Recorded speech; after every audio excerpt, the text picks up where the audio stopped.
मो नाम कमलिनी आचार्य।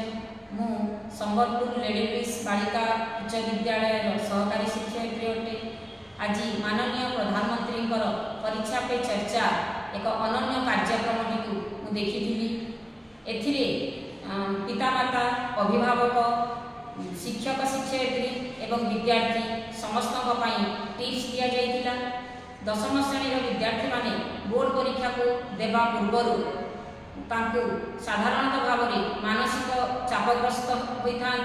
तो ये मानसिक चाप को केमिति दूर करा जाई पारिबो से सही उपरे माननीय प्रधानमंत्री टिप्स देइथिले।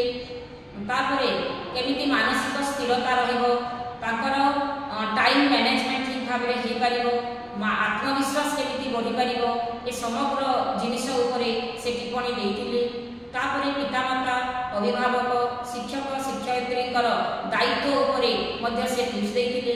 समुदाय भाव में कहवाक गले माननीय प्रधानमंत्री यही परीक्षा पे चर्चा कार्यक्रमटी एक अभिनव कार्यक्रम एवं आम समस्त एक उपादेय कार्यक्रम अटे।